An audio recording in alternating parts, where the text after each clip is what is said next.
प्रभु श्री राम के भव्य मंदिर का सपना साकार करने वाले, भारत को विश्व का सबसे विकसित राष्ट्र बनाने की नींव रखने वाले, विश्व के सबसे बड़े लोकतंत्र के सबसे यशस्वी लोकप्रिय प्रधानमंत्री, आज की तारीख में करोड़ों लोगों के जीवन में बुनियादी परिवर्तन लाने वाले, विकास की गंगा भारत के घर घर में पहुंचाने वाले, आधुनिक युग के भगीरथ, देश की आशाओं की उम्मीद, जिनके मजबूत आश्वासक कंधों पर टिकी हुई है, जिनका एक एक कदम विजय की संकल्पना को मूर्त रूप दे रहा है। बहुत बहुत धन्यवाद।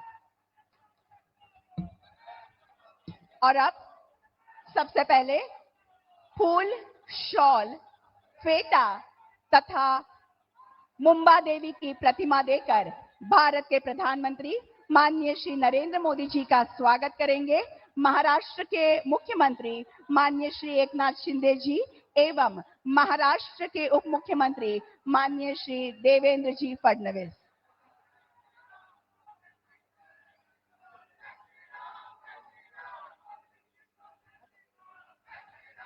महाराष्ट्र का महावस्त्र ये पैठनी और पैठनी का ये फेटा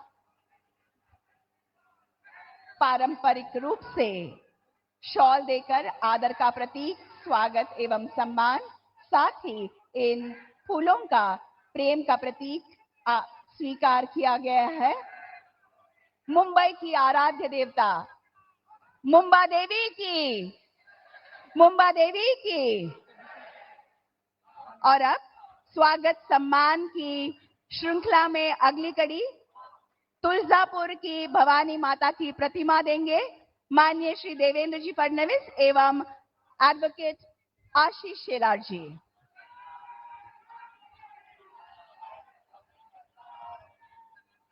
धन्यवाद। देवी और सज्जनों, सर्व समावेशक विकास के लिए सदैव प्रतिबद्ध चैतन्यपूर्ण व्यक्तिमत्व माननीय श्री देवेंद्र जी फडणवीस महाराष्ट्र के उप मुख्यमंत्री जी से मैं अनुरोध करती हूं कि वे इस विराट सभा को संबोधित करें।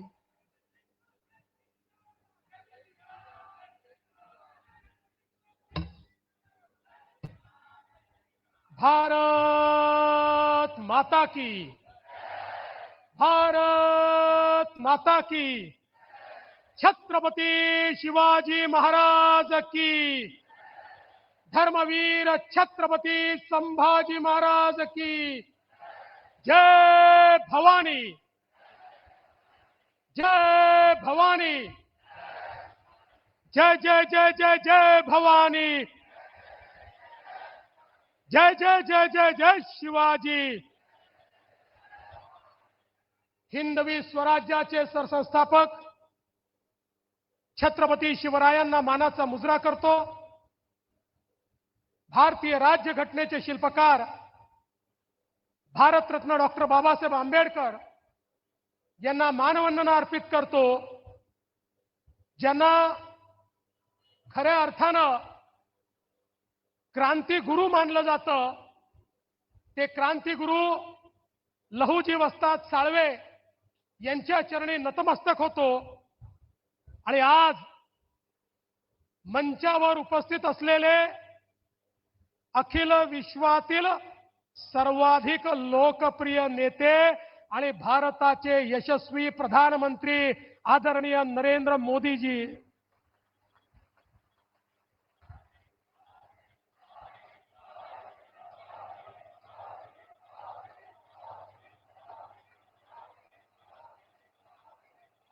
महाराष्ट्राचे लोकप्रिय आणि डॅशिंग मुख्यमंत्री माननीय एकनाथराव शिंदेजी, भारतातल्या रिपब्लिकन पक्षाचे राष्ट्रीय अध्यक्ष आदरणीय रामदास आठवलेजी, पीयूष गोयलजी, विनोद तावडेजी, आशीष शेलारजी, मंचावरील महायुतीचे सर्व पदाधिकारी, आपल्या आशीर्वादाने 23 तारखेला निवडून येणारे महायुतीचे सर्व उमेदवार, या ठिकाणी उपस्थित माझ्या सर्व लाडक्या बहिणींनो आणि तितक्याच लाडक्या भावांनो, मी सर्वप्रथम माननीय मोदीजींचं अभिनंदन करतो की डॉमिनिक या देशाने मोदीजींनी कोविडच्या काळामध्ये केलेल्या कामाकरता त्यांना सर्वोच्च पुरस्कार या ठिकाणी दिला आहे। अर्थात आपल्या इथे काही लोक फेसबुक लाईव्ह करून देखील उत्कृष्ट मुख्यमंत्री झाले, पण मी त्यांच्यावर काहीच बोलणार नाही। पण आज मुंबईमध्ये मी मोदीजींचे आभार मानतो। गेल्या 10 वर्षामध्ये मोदीजींच्या नेतृत्वात महायुती 1 आणि महायुती 2 या दोन्ही सरकारांनी मुंबईचा चेहरा बदलवून दाखवला, कारण मोदीजींचा आशीर्वाद होता। अनेक गोष्टी सांगता येतील, मी 2च बाबी बोलणार आहे। पहिलं, मुंबईकरांचा सगळ्यात मोठा प्रश्न, मुंबईकरांचं 60% जीवन हे केवळ प्रवासामध्ये जातं। त्यांचा सगळा क्वालिटी टाइम हा प्रवासामध्ये जातो। मुंबईकरांचा प्रवास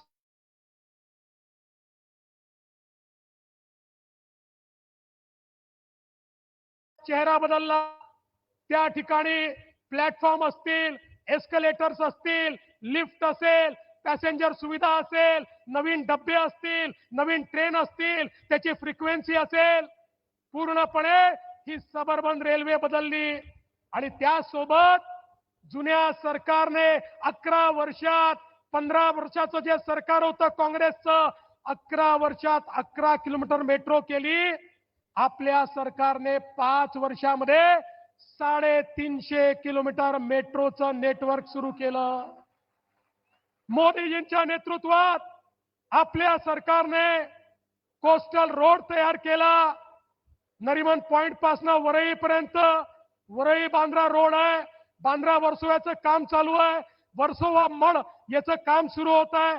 मड पासून उत्तनचं प्लॅनिंग झालंय आणि उत्तन पासून विरार पर्यंत, म्हणजे संपूर्ण वेस्ट कोस्ट जो आहे या ठिकाणी पूर्णपणे सीमलेसली 40 मिनिटांमध्ये नरिमन पॉइंट टू विरार जाता येईल, अशा प्रकारची व्यवस्था वेस्टर्न एक्सप्रेसवेला डिकंजेस्ट करण्याचं काम हे आपल्या सरकारने केलं आणि तिकडनं विरार ते अलिबाग कॉरिडॉर तयार केला। त्यामुळे एमएमआर रिजन मध्ये पूर्णपणे एक लूप तयार झाला आणि त्याला सगळ्यात महत्त्वाचं 22 किलोमीटरचा अटल सेतू, याच्यामुळे मुंबई आणि नवी मुंबई जोडली गेली। मुंबई आणि एमएमआर रिजन मध्ये लोकांकरता प्रवास सुकर व्हावा ही व्यवस्था मोदीजींनी केली।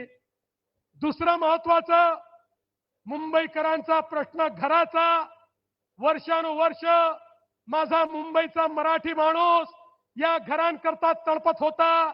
मला सांगताना आनंद वाटतो, मोदीजींच्या नेतृत्वामध्ये त्या ठिकाणी बीडीडी 40चं रिडेव्हलपमेंट असो, अभ्युदय नगर सारखी योजना असो, विशाल सह्याद्री सारखी योजना असो, अनेक अशा प्रकारच्या वस्त्या ज्याचं रिडेव्हलपमेंट बाकी होतं, केवळ कागदावर होतं, ते रिडेव्हलपमेंट आपल्या सरकारने करून दाखवलं। अशा 100 योजना मी सांगू शकतो। धारावीचं रिडेव्हलपमेंट जे केवळ कागदावर होतं ते आपल्या सरकारने करून दाखवलं आणि मोदीजींच्या आशीर्वादाने मी तुम्हाला सांगतो, हे जे काही या ठिकाणी बोलतायत, पुढच्या 5-7 वर्षामध्ये माझा धारावीचा माणूस धारावीमध्येच पक्क्या चांगल्या सुंदर घरामध्ये त्या ठिकाणी बसलेला आपल्याला पाहायला मिळेल।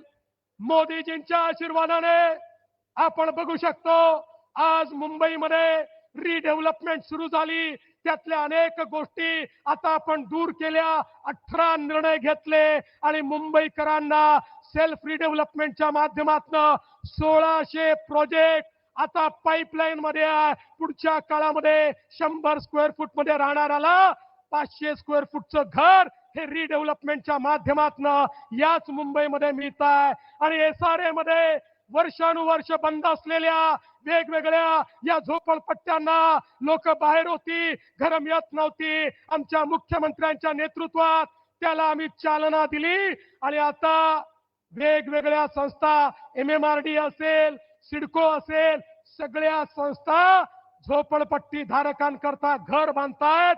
गरीबाला, मध्यमवर्गीयाला, मराठी माणसाला, मुंबईकराला घर देण्याचं काम कोणी केलं असेल तर मोदीजींच्या नेतृत्वातल्या या महायुतीच्या सरकारने केलाय. आणि म्हणून बंधू भगिनींनो, केलेल्या कामावर आम्ही मतदान मागतोय. आणि काही लोक हे केवळ लांगुल चालनावर मतदान घेतात. मी जास्त बोलणार नाही, पण माझा सवाल उद्धव ठाकरेजींना आहे, शरद पवारजींना आहे, माझा सवाल काँग्रेसला आहे.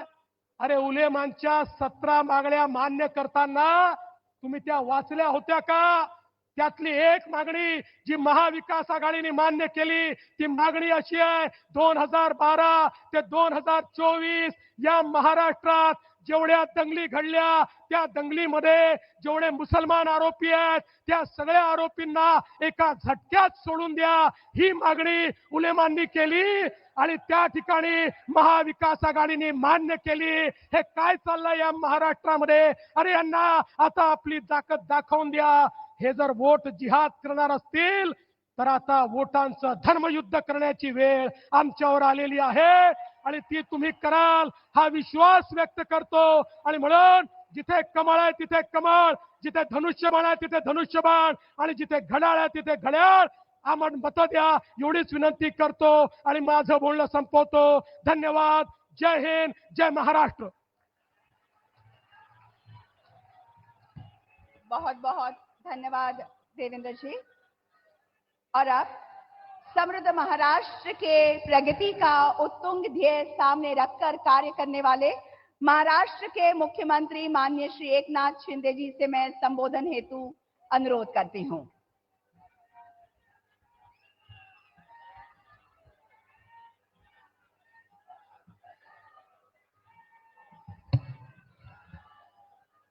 छत्रपति शिवाजी महाराज की जय भवानी। अच्छा, खरं म्हणजे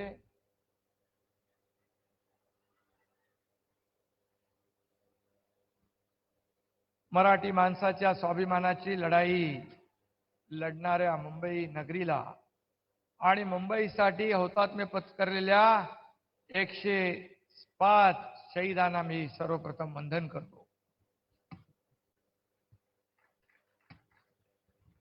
आजच्या या आदरणीय मोदी साहेबांच्या उपस्थितीमध्ये महायुतीच्या प्रचार सभेला उपस्थित आपले लोकप्रिय उपमुख्यमंत्री देवेंद्र फडणवीस जी, रामदास आठवले जी, केंद्रीय मंत्री, सर्व या ठिकाणी आमचे सर्व सहकारी, सर्व उमेदवार आणि मोठ्या संख्येने उपस्थित महायुतीचे कार्यकर्ते, बांधव, भगिनी आणि मातांनो, ज्या मैदानात बाळासाहेबांचे विचार ऐकून लाखो शिवसैनिकांच्या मनात अंगार फुलायचा, त्याच मैदानात आज आदरणीय प्रधानमंत्री मोदीजी यांच्या नेतृत्वाखाली महायुतीचा हुंकार घुमणार आहे। या पवित्र शिवतीर्थावर विश्वनेते, विश्वगुरु आणि आपल्या सगळ्यांचे लाडके प्रधानमंत्री नरेंद्र मोदीजी यांचं मी मुंबईकरांच्या वतीने मनापासून स्वागत करतो। स्वाभिमान का बुलंद नारा है मोदी, दुनिया के आसमान में चमचमता तारा है मोदी। शिवतीर्थावरची ही भव्यता ही आहे महायुती। आणि म्हणून आठवले साहेब आज बसले तिकडे, मगाशी त्यांनी कविता केलेली। शिवसेना प्रमुख बाळासाहेब या शिवतीर्थावरून विचारांचं सोनं वाटायचे. आज मोदीजी इथं विचारांचं सोनं वाटायला आले. म्हणूनच आजचा दिवस आपल्यासाठी दसऱ्यासारखा आहे आणि आपल्याला 23 तारखेला दिवाळी साजरी करायची आहे. फटाके सगळ्यांनी तयार करून ठेवा. छोटे मोठे फटाके नाही, मोठे अॅटम बॉम्ब फोडायचे आहे. मोदीजी काही दिवसापूर्वी मुंबईत येऊन गेले. विकास प्रकल्पांची उद्घाटन आणि शुभारंभ करून गेले. तो तो फक्त वो तो सिर्फ ट्रेलर था, पिक्चर अभी बाकी है. मोदी जी देश के सर्वोच्च नेता है, लेकिन वो महाराष्ट्र और हमारे फ्रेंड, फिलोसोफर और गाइड भी है. त्यांचं मार्गदर्शन नेहमी, उनके मार्गदर्शन में राज्य सरकार काम कर रहा है. इसलिए महाराष्ट्र आज नंबर 1 पर है, नंबर 1 पर है.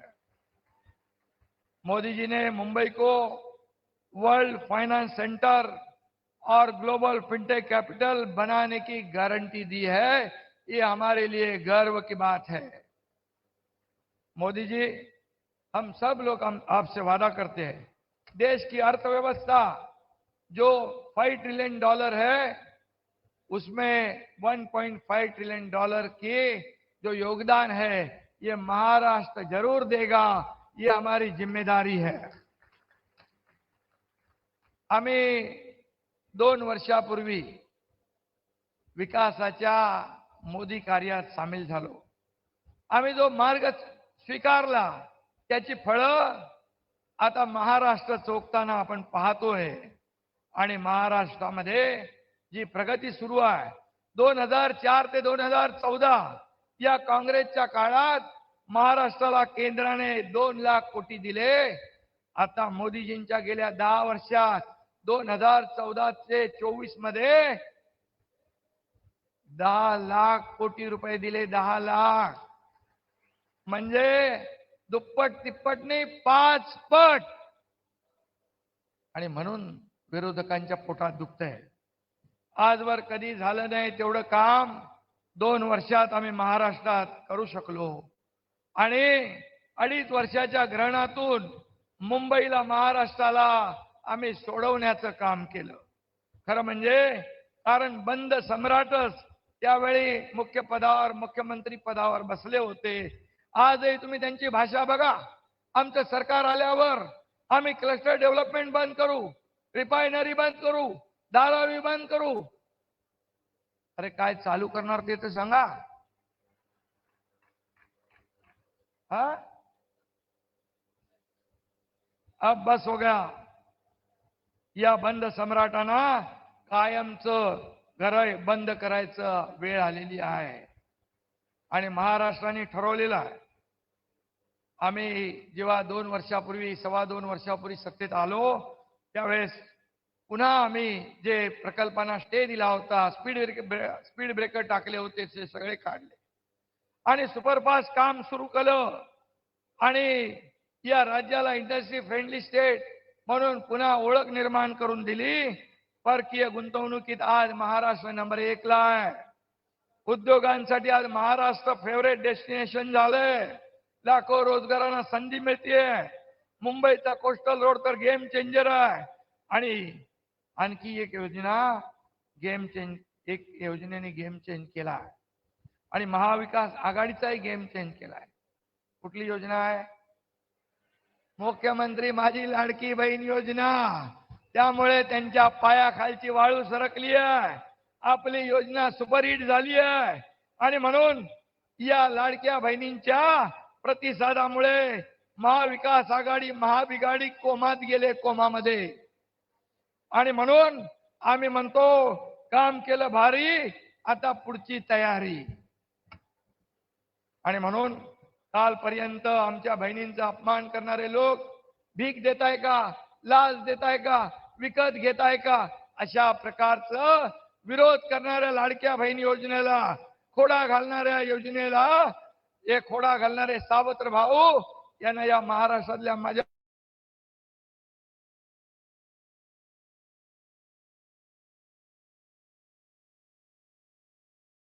तेच योजना आमची चोरायला लागले. वचननाम्यामध्ये त्यांनी महालक्ष्मी योजना टाकली. पंचसूत्री खरं म्हणजे मी म्हणेन त्यांची ती थापा सूत्री आहे. थापा मारणारे, आपला वचननामा चोरणारे, नक्कल करणारे, कॉपी पेस्ट करणारे. कॉपी करणारे कधी पास होतात? डुप्लिकेट ते डुप्लिकेट आणि ओरिजिनल ते ओरिजिनल. आणि म्हणून यामध्ये महाबिघाडीने या 10 वर्ष आपल्या राज्याला 10 वर्ष मागे ठेवलं. पण आज चित्र बदललंय. महाराष्ट्रात गती, प्रगती आणि समृद्धी सुखाने नांदती आहे. त्यामागे एक महाशक्ती आहे. त्या महाशक्तीचं नाव आहे नरेंद्र दामोदर मोदी. मोदीजींच्या नेतृत्वाखाली भारत देश महासत्तेकडे चाललाय. त्यांच्याच आशीर्वादाने महाराष्ट्र देशात नंबर 1 होतोय. येत्या काही वर्षात मुंबईचा जीडीपी दुप्पट होतोय. मुंबईचे रखडलेले SRA वगैरे प्रकल्पाच्या बद्दल देवेंद्रजींनी सांगितलेलं आहे. कारण मुंबई बाहेर फेकलेला मुंबईकर पुन्हा आम्ही मुंबईत आणणार, पुन्हा आम्ही मुंबईत आणणार. यासाठी सर्व ज्या आमच्या सरकारी संस्था आहेत त्यांना एकत्र घेऊन हे सर्व प्रकल्प आम्ही पुढे आणणार.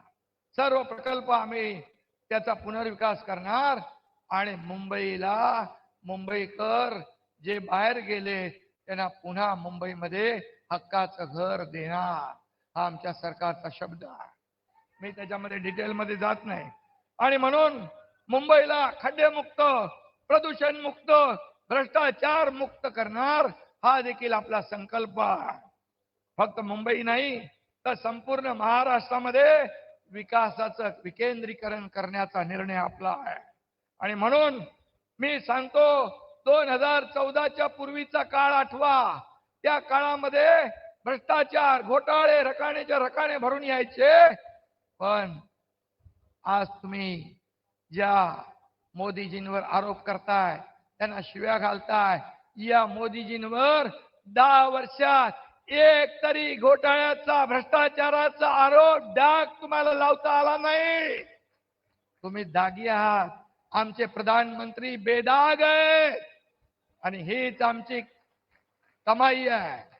आणि म्हणून देश विदेशात तर आपण पाहतो की आज पूर्वी प्रधानमंत्री कुठं गेले आणि कुठून आले कधी काही कळायचं नाही. परंतु आज सर्व देशामध्ये आज मोदीजींचं जे नातं निर्माण केलंय ते आपण पाहिल्यानंतर आपल्या सर्व भारतीयांना आपली छाती अभिमानाने भरून येते.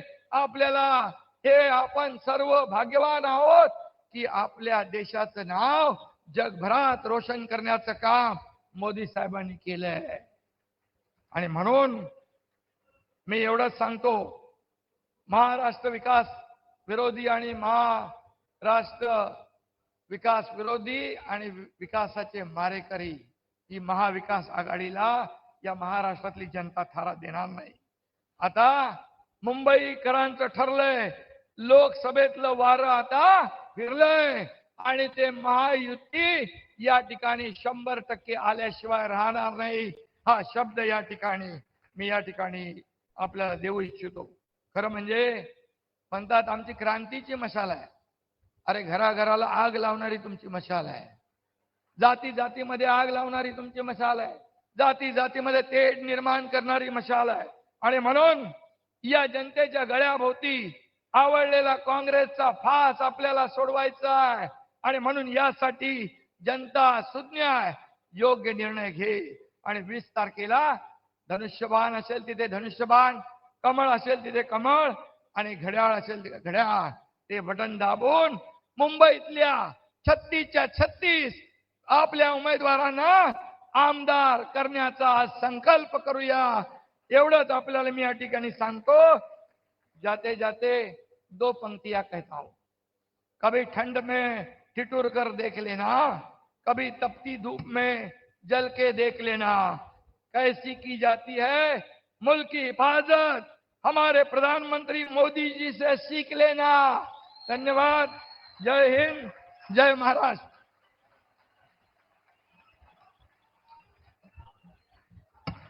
धन्यवाद माननीय मुख्यमंत्री महोदय।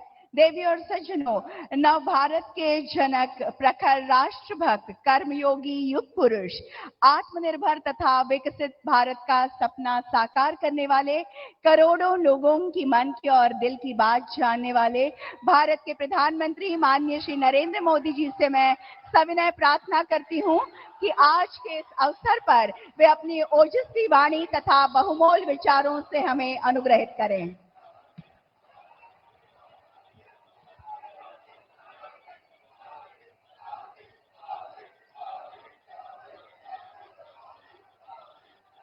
भारत माता की, भारत माता की, भारत माता की जय भवानी, जय भवानी। मुंबईकर बंधू आणि भगिनींनो, माझ्या तुम्हाला नमस्कार, राम राम, जय श्री राम। मैं सिद्धि विनायक, मुंबा देवी और महालक्ष्मी के चरणों में प्रणाम करता हूं। आज क्रांति गुरु लहूजी वस्ताद साल्वे जी की जयंती भी है। मैं मुंबई की धरती से लहूजी वस्ताद साल्वे जी को महाराष्ट्र की धरती के महान स्वतंत्रता सेनानियों को श्रद्धापूर्वक नमन करता हूं। साथियों, आज महाराष्ट्र में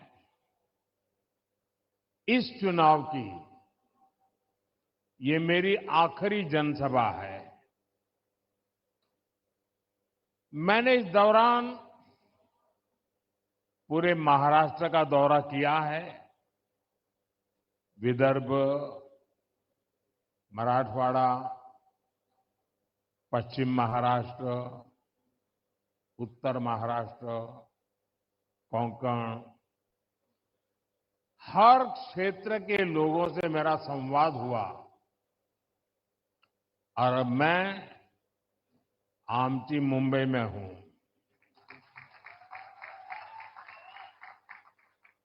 पूरे महाराष्ट्र का आशीर्वाद आज महायुति के साथ है।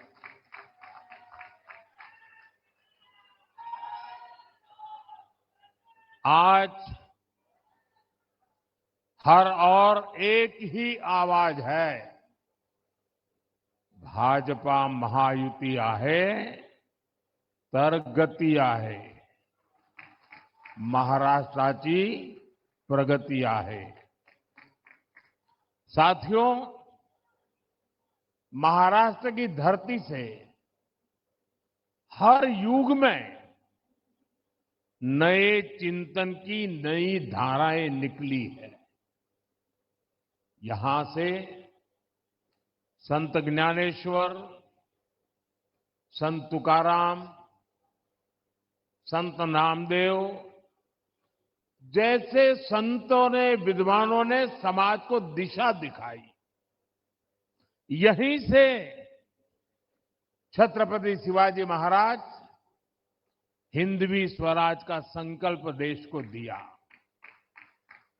लोकमान्य तिलक और गोखले जी जैसी महान हस्तियों ने देशभक्ति की अलग जगाई। आज महाराष्ट्र में एक तरफ महायुति की विचारधारा है जो इस विरासत पर गर्व करती है, दूसरी तरफ एक सोच महाअगाड़ी की भी है जो महाराष्ट्र के गौरव को लगातार अपमानित कर रही है, महाआघाड़ी के लोग तुष्टीकरण के गुलाम हो चुके हैं। ये वो आघाड़ी है जो राम मंदिर का विरोध करते हैं। ये वो आघाड़ी है जो वोट पाने के लिए भगवा आतंकवाद का शब्द गढ़ते हैं। ये वो आघाड़ी है जो आए दिन वीर सावरकर का अपमान करते हैं। ये वो आघाड़ी है जो कश्मीर में 370 की वापसी के लिए प्रस्ताव पारित करते हैं। ये कश्मीर में बाबा साहब आंबेडकर का संविधान लागू करने का विरोध करते हैं। साथियों, राजनीति में एक दूसरे पर वार पलटवार करना समझ में आता है, लेकिन जब बात देश की उपलब्धि की हो तो हर राजनीतिक दल का कर्तव्य है कि वह देश को अपने दल से ऊपर रखे।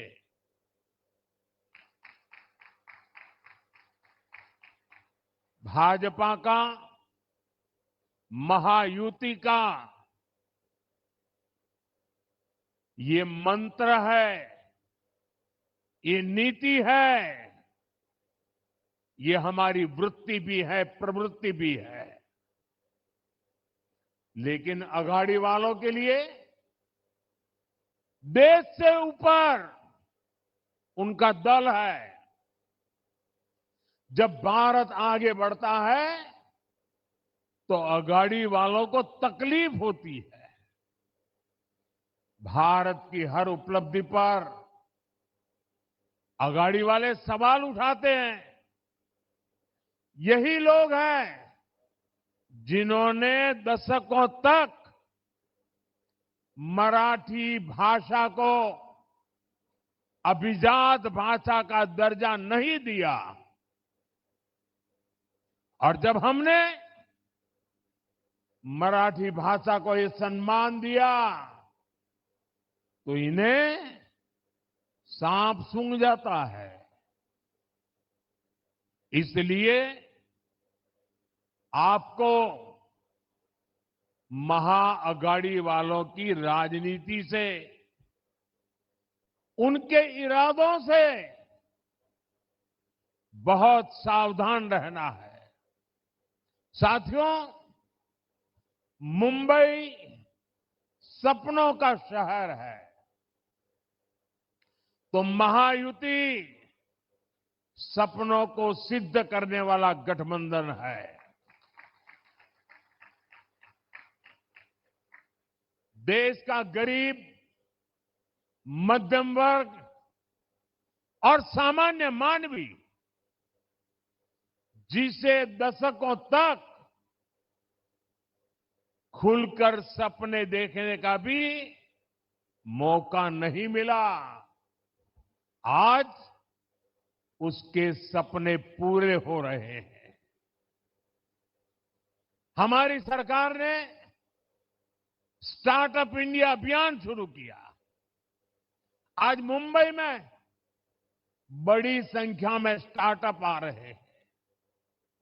वो गरीब जिसे पहली बार पीएम आवास योजना में पक्का घर मिला है, वो मिडिल क्लास जिसे कम ब्याज पर होम लोन मिल रहा है, रेरा कानूनों के बाद जिसे पूरे जीवन की कमाई गंवाने का डर अब खत्म हो चुका है, वो आज अपने भविष्य को लेकर निश्चिंत हुआ है। आप मुंबई के रेहड़ी पटरी वालों पर नजर डालिए।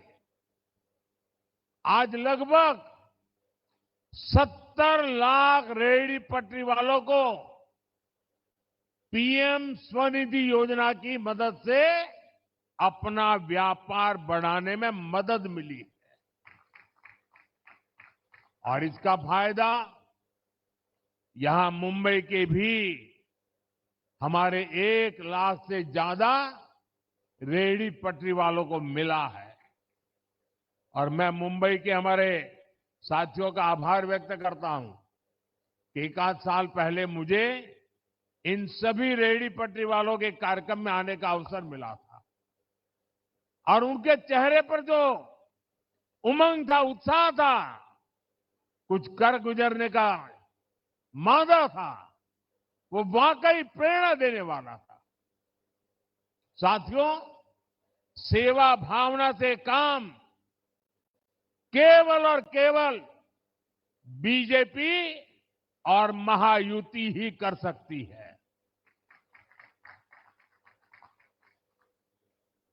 और मैं बड़ी नम्रता पूर्वक आपको कहना चाहता हूं और आप मेरे जीवन की हर गतिविधि से मेरी बात को एक तराजू से तोल सकते हैं। और इसलिए मैं जिम्मेवारी के साथ भी कहता हूं और पूरी नम्रता से कहता हूं, आपके सपने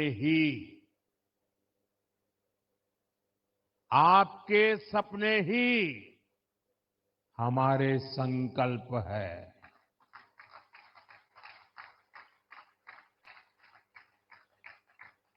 मोदी आपके सपनों को जीता है, आपके सपनों के लिए जागता है और उन्हें पूरा करने के लिए जी जान से मेहनत की गारंटी देता है।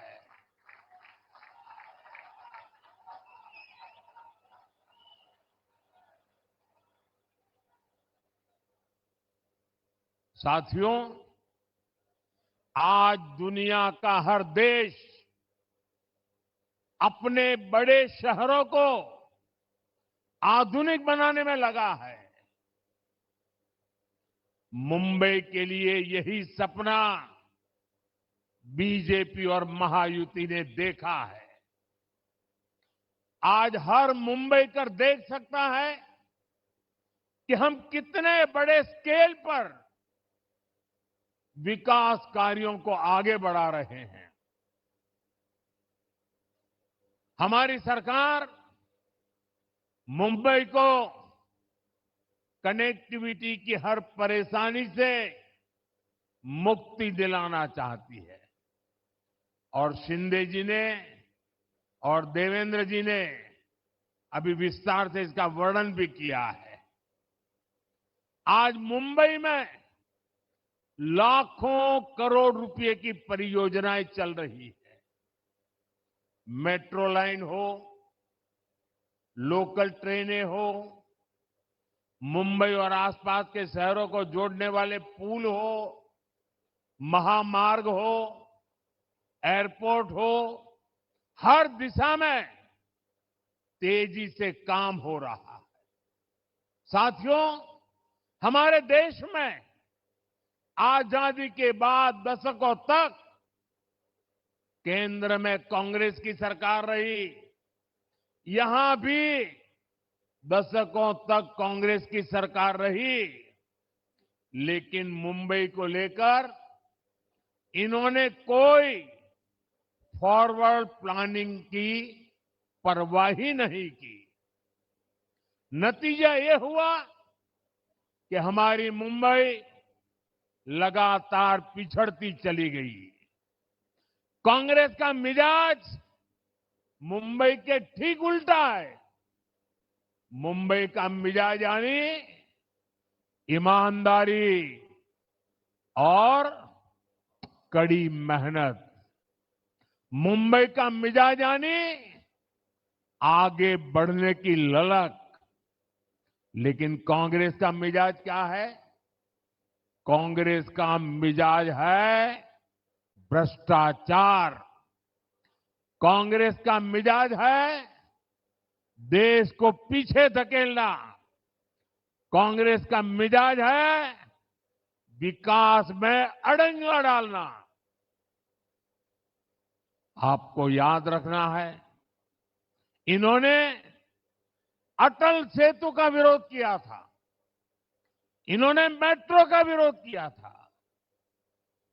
हम जब इनोवेशन की बात कर रहे थे, हम जब डिजिटल इंडिया और यूपीआई की बात कर रहे थे, तब कांग्रेस और उसके साथी टेक्नोलॉजी और यूपीआई का मजाक उड़ाते थे। ऐसी सोच वाले लोग मुंबई को कभी आगे नहीं ले जा सकते।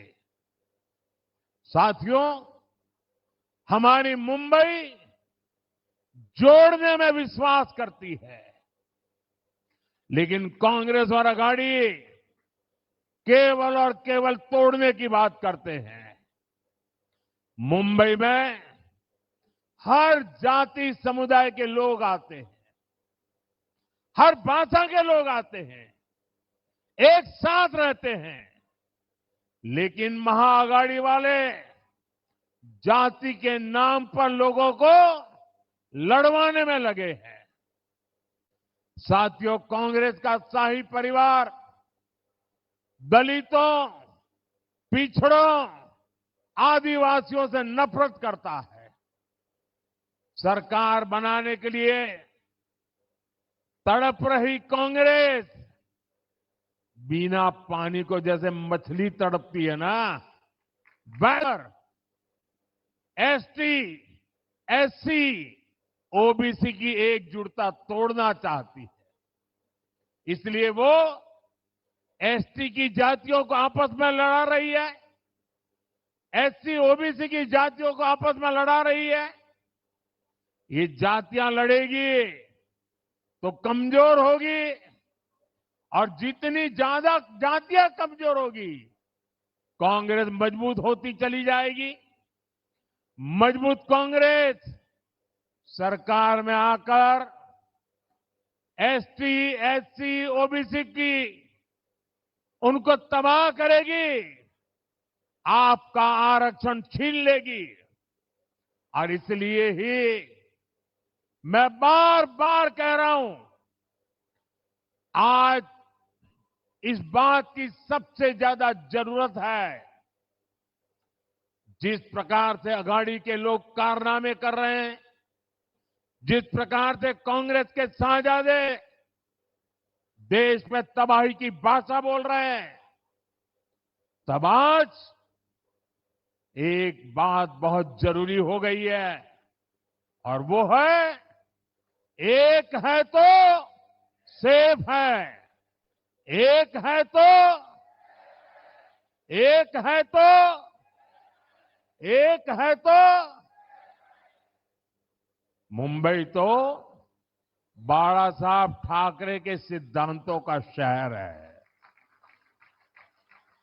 मुंबई स्वाभिमान का शहर है, लेकिन अघाड़ी में एक ऐसा दल है जिसने बाला साहब का अपमान करने वाली कांग्रेस के हाथ में अपना रिमोट कंट्रोल दे दिया है।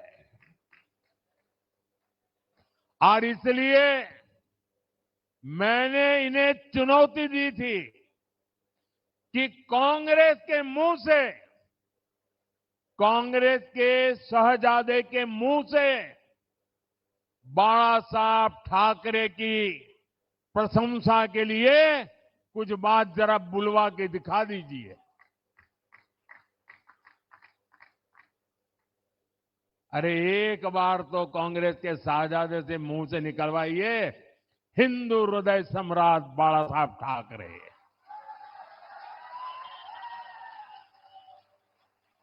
और जिस दिन आप इतना करवा लोगे ना, आपको सचमुच में अच्छी नींद आएगी कभी अस्पताल नहीं जाना पड़ेगा।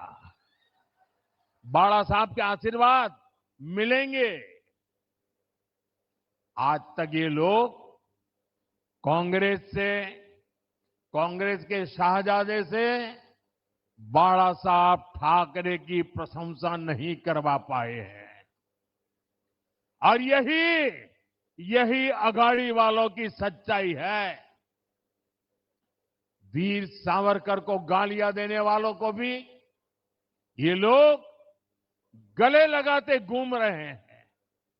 साथियों, मुंबई शहर ने लंबे समय तक आतंकवाद की पीड़ा झेली है।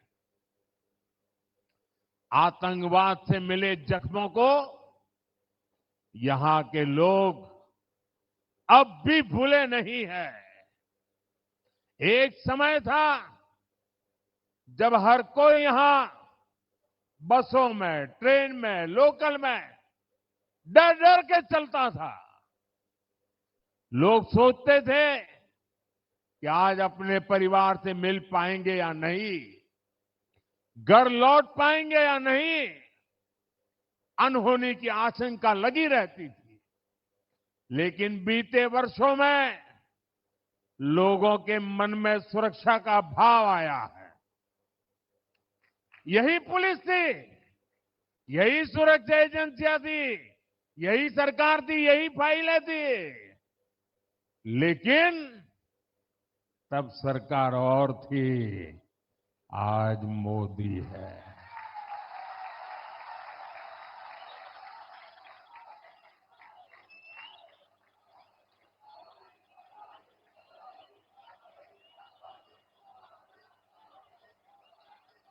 आपको सोचना है कि क्यों जब कांग्रेस सरकार थी तो मुंबई समेत देश भर में आतंकी घटनाएं होती रहती थी। हर जगह आपको लावारिस वस्तुओं का डर दिखाया जाता था। बस में, ट्रेन में बैठते ही सूचना आती थी कि कोई लावारिस बैग तो नहीं पड़ी है, कहीं कुकर तो नजर नहीं आ रहा है, कहीं टिफिन बॉक्स तो नजर नहीं आ रहा है। अगर दिखता है तो तुरंत पुलिस को जानकारी दीजिए, ऐसा कहा जाता था। अब ये सब बंद हो गया कि नहीं हो गया? ये सब गया कि नहीं गया? आज देश में मोदी की सरकार है। आतंक के आकाओं को पता है, अघाड़ी वालों को हो या ना हो। भारत के खिलाफ कुछ किया, मुंबई के खिलाफ कुछ किया, तो मोदी पाताल में भी उन्हें छोड़ेगा नहीं।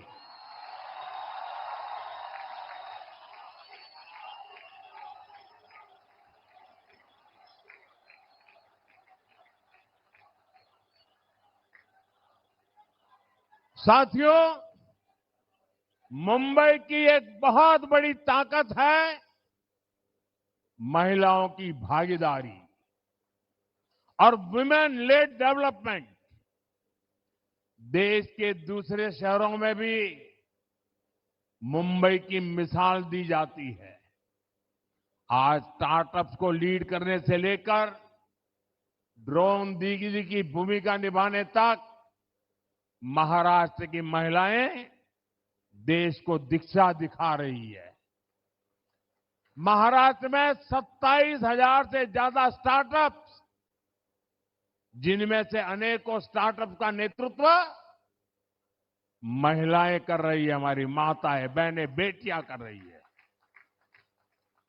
देश भर में 70,000 से ज्यादा ऐसे स्टार्टअप्स हैं जिनमें कम से कम एक महिला डायरेक्टर के रूप में उसका नेतृत्व कर रही है। महिला नेतृत्व वाले कई स्टार्टअप्स मुंबई बेस्ड हैं। ये महिलाएं बड़ी संख्या में रोजगार के अवसर तैयार कर रही है। महायुति सरकार की माझी लाड़की बहन योजना का लाभ बड़ी संख्या में मुंबई की माताओं बहनों को भी मिला है। पीएम आवास योजना के तहत जो घर मिले हैं, उनमें से अधिकतर घर भी महिला सदस्य के नाम पर है। इससे महिलाओं के सामाजिक आर्थिक सशक्तिकरण में तेजी आई है। साथियों, मुझे पता है मुंबई का जोश कभी ठंडा नहीं पड़ता और मुंबईकर अपनी जिम्मेदारी पूरी जी जान से निभाते हैं। और इसलिए 20 तारीख को रिकॉर्ड मतदान की जिम्मेदारी मैं आप सब मेरे साथियों को देकर के जाता हूं।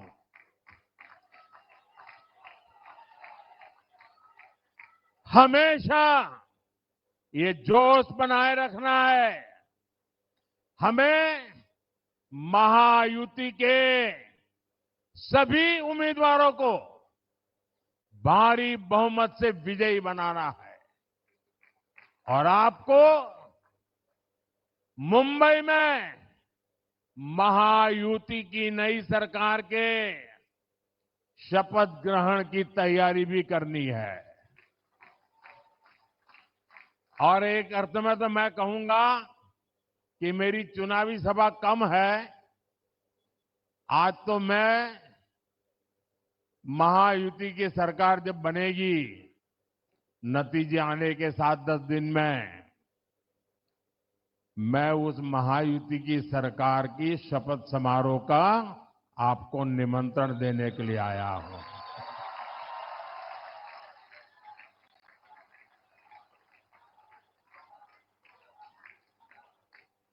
साथियों, मैंने इस बार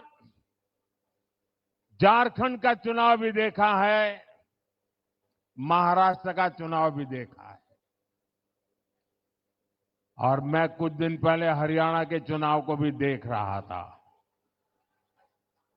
हरियाणा ने जिस प्रकार से कांग्रेस की सारी योजनाओं को चकनाचूर कर दिया, उनके सारे सपनों को तहस नहस कर दिया। जितने मुद्दे उन्होंने उठाए, हर मुद्दे को हरियाणा के लोगों ने करारा जवाब दिया। और मैं कह सकता हूं, झारखंड और महाराष्ट्र में भी हरियाणा से भी ज्यादा करारा जवाब ये महाआघाड़ी वालों को मिलने वाला है।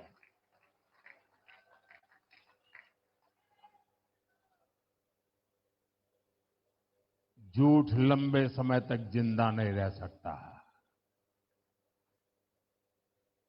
और देश की जनता ने हर झूठ को जमीन में गाड़ देने का तय कर लिया है। साथियों, ये लोग संविधान, और वो भी कोरे कागज वाला संविधान, कुछ भी नहीं लिखा हुआ ऐसा संविधान, लेकिन देश को मैं बताना चाहता हूं, इस देश के लिए शर्म की बात है, हम सभी देशवासियों के लिए शर्म की बात है कि आजादी के बाद 6-7 दशक तक बाबा साहब आंबेडकर का संविधान जो हम सबको चलाता था, वो बाबा साहब आंबेडकर का संविधान पूरे हिंदुस्तान में लागू नहीं हुआ था। और ये बात ये कांग्रेस वालों ने छुपाए रखी थी। इस देश में जम्मू कश्मीर में बाबा साहब आंबेडकर का संविधान नहीं चलता था। वहां विधान अलग था, वहां प्रधान अलग था और वहां का निशान भी, झंडा भी अलग था। 6-6, 7-7 दशक तक बाबा साहब का अपमान इन्होंने किया था। 370 की ऐसी दीवार खड़ी कर दी थी कि बाबा साहब आंबेडकर का संविधान जम्मू कश्मीर में घुस ही नहीं सकता था। जब आपने मोदी को सेवा का अवसर दिया, ये 370 को हमने जमीन में गाड़ दिया है।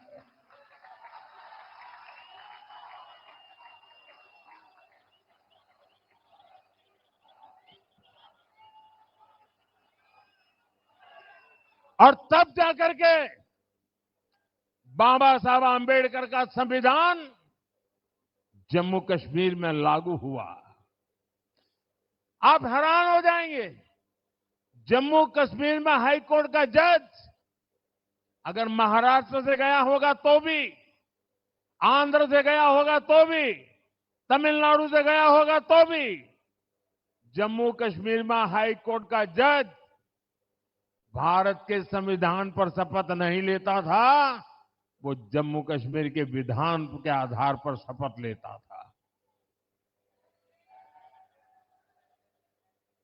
जम्मू कश्मीर के इसके पहले के किसी मुख्यमंत्री ने भारत के संविधान की शपथ नहीं ली है। देशवासियों,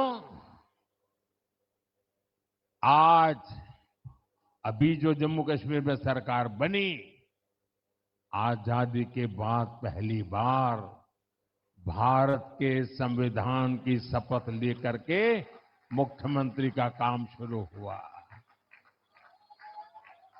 ये कमाल किसकी है? ये कमाल किसकी है?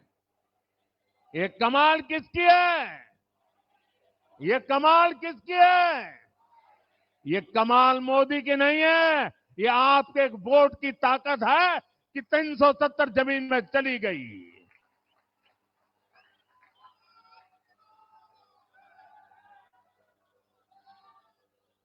और इसलिए आपके वोट की ताकत को समझ के फिर से एक बार मुझे महाराष्ट्र की सेवा करने का मौका दीजिए। मुझे आपके सपनों के लिए जी जान से जुटने का अवसर दीजिए। और इसलिए मुझे महायुति का साथ चाहिए।